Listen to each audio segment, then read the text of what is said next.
জয় ঠাকুর, জয় মা।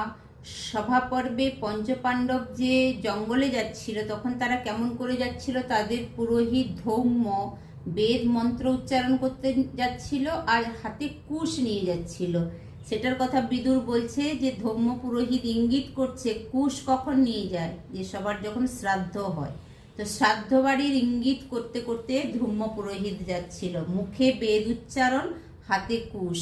দ্রৌপদী যাচ্ছে পুরো চুল খুলে খুলে, কাঁদতে কাঁদতে, শাড়ি লুটিয়ে লুটিয়ে। বলছে এইটার মানে ছিল যে পুরো 13 বছর পরে প্রত্যেকটা কুরুকুলের নারীরা এমনি করে কাঁদবে, কুরুকুলের ধ্বংস হয়ে যাবে, সেটা ভবিষ্যৎবাণী দেখতে পেয়ে মুখ ঢেকে যাচ্ছিল সহদেব।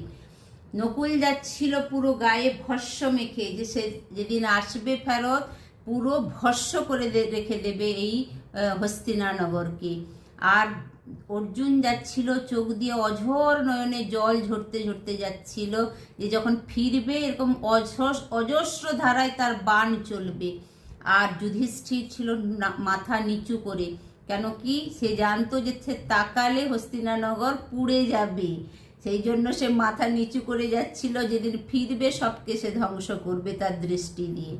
আর ভীম গেছিল বাহু প্রসারিত করে, নিজেকে বলেছিল আমার মতন শক্তিশালী আর কেউ নাই। তো এটা